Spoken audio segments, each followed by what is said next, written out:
Yeah. Yeah. Thank you.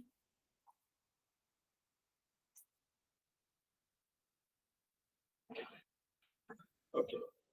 So, ADYASA, can you please give a brief introduction about yourself? Sure, sir. So my name is ADYASA ROUT. I am from Puri. I have done my early schooling and college +2 in Puri, and I have completed my BTech from College of Engineering and Technology, which is now called at Odisha University of Technology and Research from Bhubaneswar. Okay. So I saw your profile. You are a software engineer.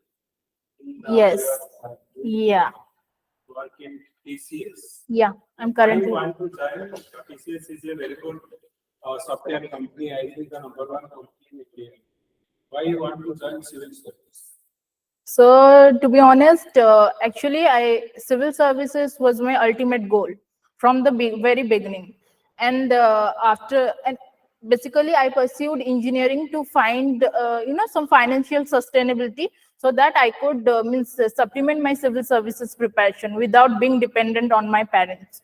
So it was from the beginning. So I just wanted to join the civil services. So what you do extra in civil service? So We are not doing in the software engineer what we do extra in civil service. So in my 2.6 years experience, what I am feeling that being a software engineer, okay, we do a lot of work for the society indirectly or directly, but that intangible feeling means like I feel that I am doing something intangible, which I like. I am not contributing anything. I feel like sometimes, but You think that you are not contributing to anything. TCS is paying the corporate tax to the government, and it is increasing our GDP, and that tax is directly actually not being in the development part of the society. So you are doing indirectly, you are contributing to the society.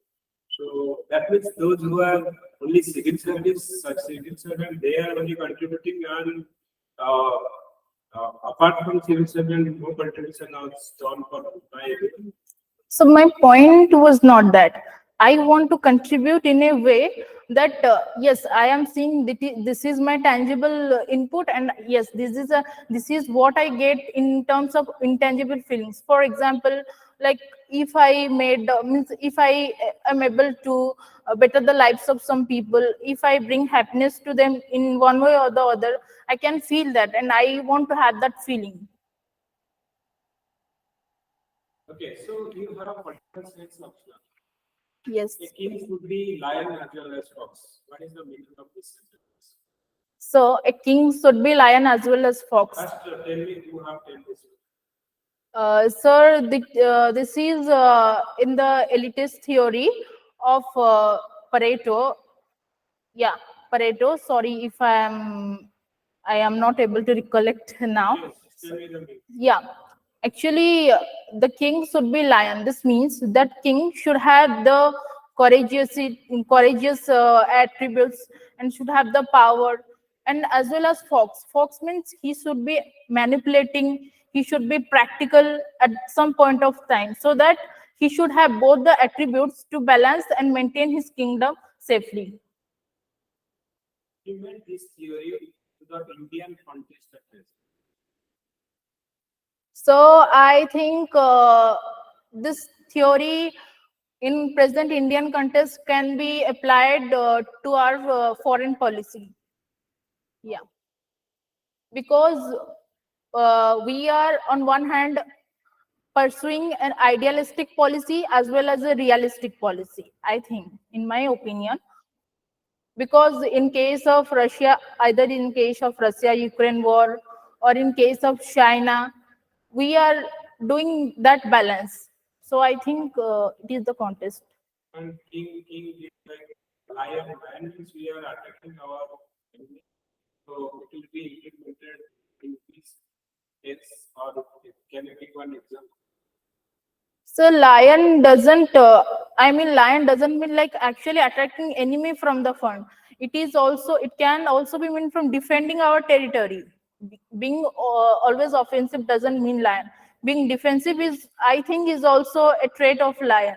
So we can see in various forums where our prime minister and foreign minister they do make some statements which show our resolve, that what we are up to.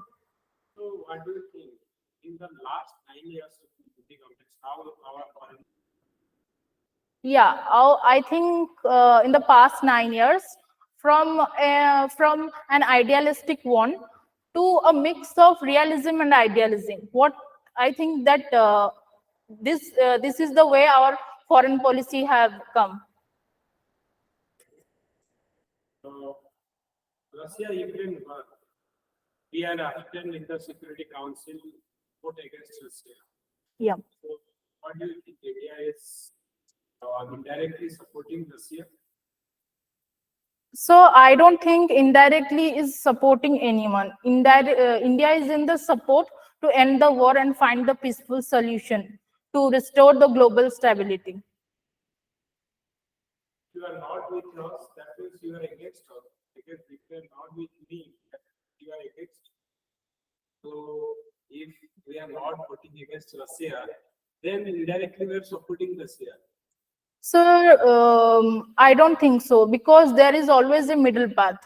We are supporting the world order and world peace, as our foreign minister S. Jaishankar have reiterated. Then it's support Ukraine, because human rights violence is happening. Russia is killing the innocent people. So then we should support the human rights. From human rights point of view, we should support Ukraine.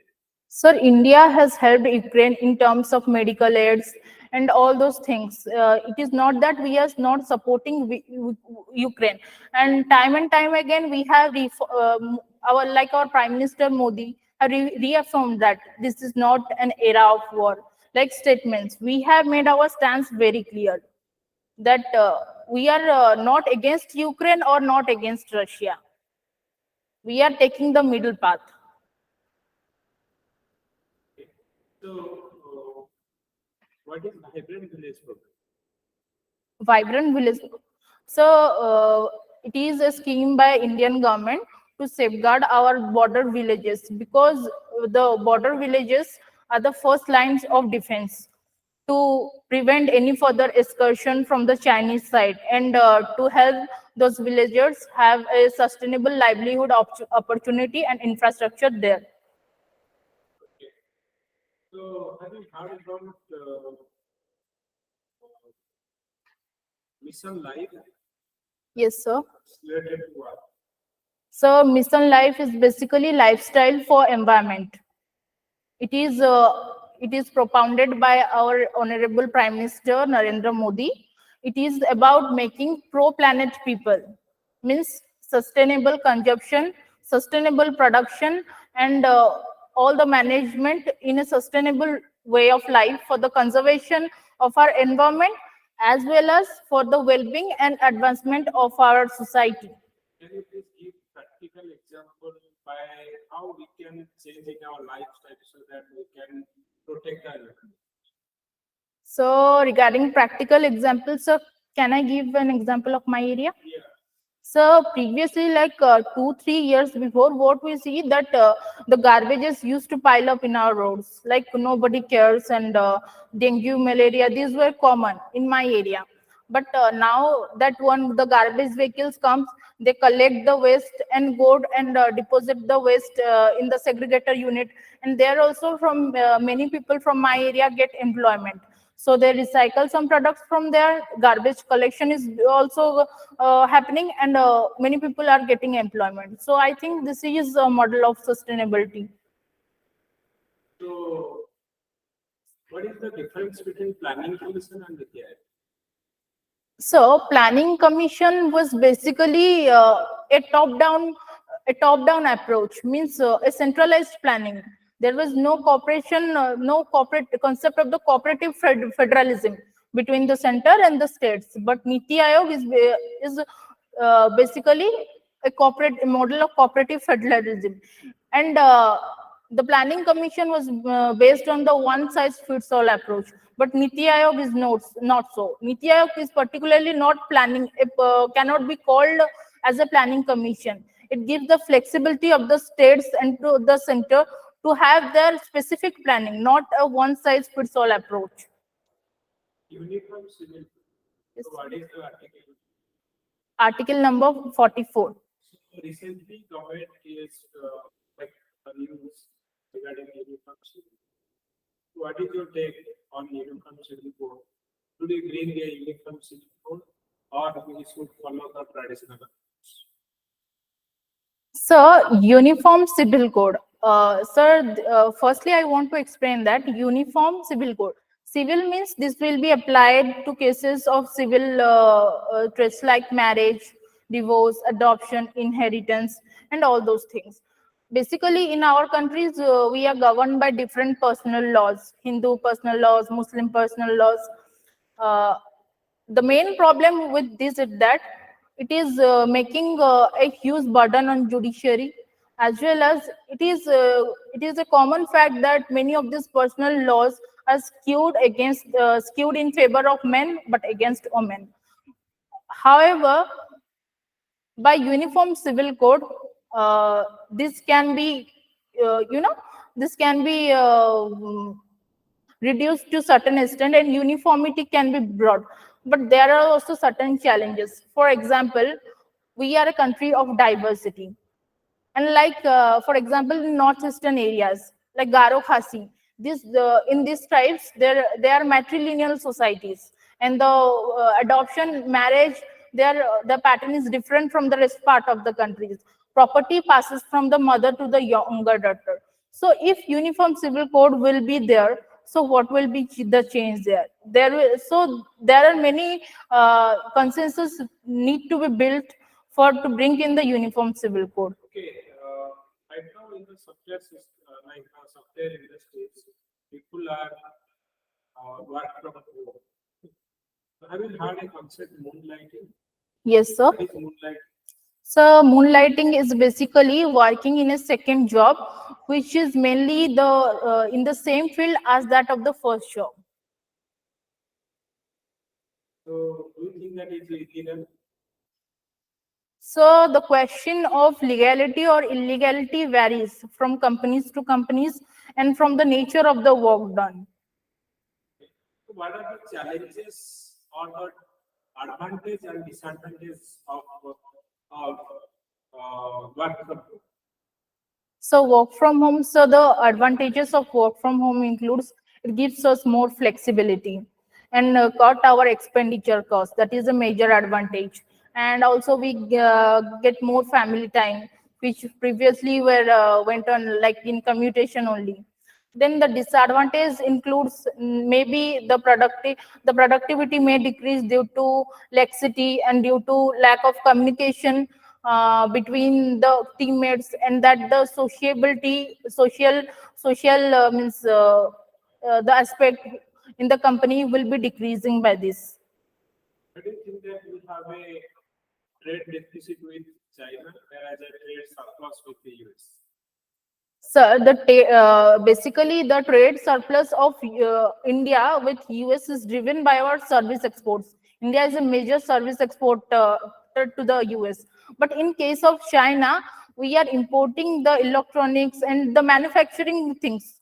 Electronics, be it electronics, APIs, chemical. China, we are not on service to China service sector, I think. We are providing, but that doesn't match the level of import we do in those sectors from China. Sir, it is about 100 billion. Okay, so you are from Puri. What is Avhada scheme? Sir, Avhada scheme is basically the Puri Heritage Corridor scheme. It is for the redevelopment of the Puri Jagannath temple and the nearby sites. I think people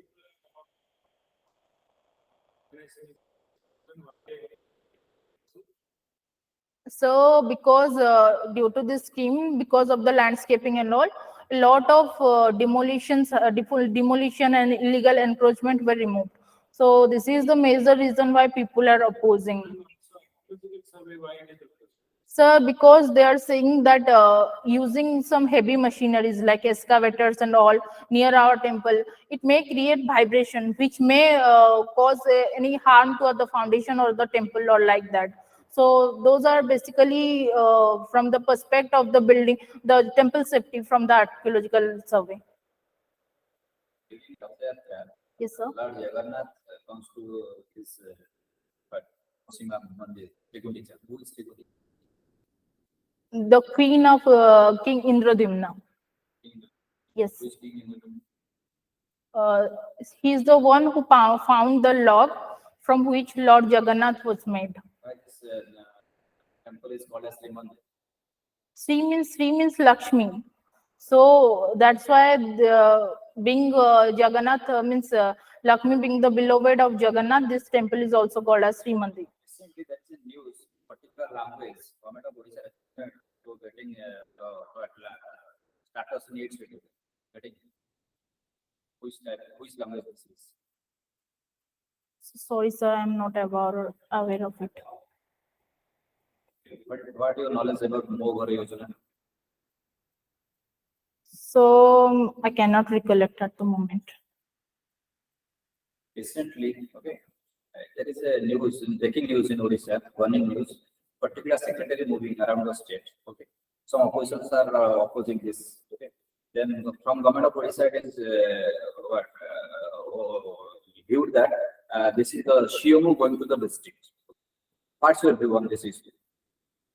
So I think the action should be taken as per the Civil Service Conduct Rules 1964, and the governments will take the appropriate action for that. Take the next version of 50 in 60, the last thing. So The next version of the latest version of 50 in your 60. yeah. Okay, what is the T stand for the last thing? Sorry, sir, I am not aware of. Recently, you see the tomato price is 120, 130, or 100 plus. Yeah. So, what is the cause behind it and how we can prevent it? So first cause is the seasonality, the floods and all, the natural disaster causes. And next is the hoarding and black marketing.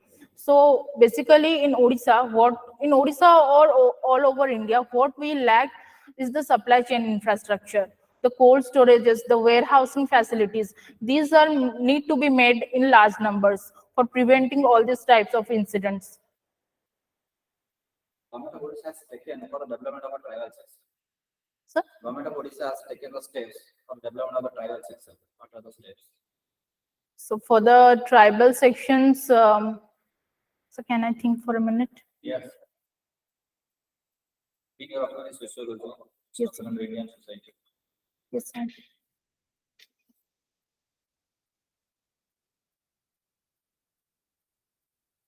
So I cannot recollect. What is the basic difference between NATO and NATO plus? So basically, NATO plus means NATO is an organization of the North Atlantic Treaty Organization, which is the military pact between these countries. But NATO plus is not so, but it is just an extension of the cooperation.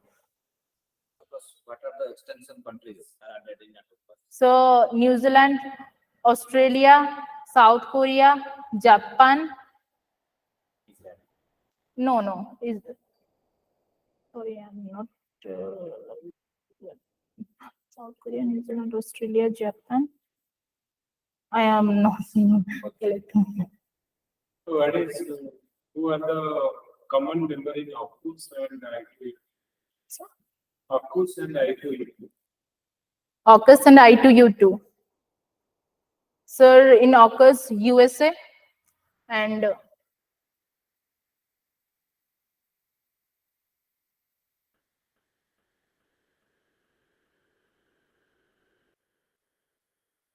so it's USA only.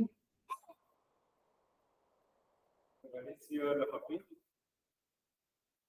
Swimming, watching Korean and Chinese web series. What you have launched from Korean and Chinese web series? So basically, I see this web series to compare our cultures. Means I like to explore how their culture is being. These two countries being viewed as most developed in the Eastern Asian region. So So I have learned many differences from India as well as many similarities with the Indian culture. First, coming to the differences with India, from what I see in the web series, because I have never gone there in my life. So differences is they are getting more westernized. The westernized version of the society of the family is penetrating deep. While in India, we still have the joint family system. Nuclear family are there, but they have the joint family attributes. So why do you think that you are the best fit for this? For the civil services. So I think I'm objective in decision making and I am honest. Prove that you are.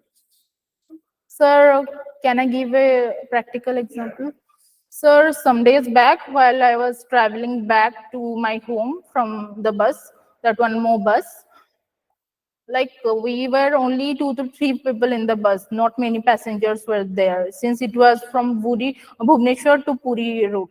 So many passengers were not there in the bus. So there was a conductor who I got on the bus and said just made my ticket. She said I will made. I will made. So many times passed by. Then last stoppage come. I said just made my ticket. Otherwise I will be fined. Just always written. She said, and I just give the money, the fare to her. She just gave me 20 rupees back and take the rest and tell you just give me this, just keep it. I said the fare is not this, and I need the ticket. She said no, you just keep it. No. I said no, you just take the money and give me the ticket.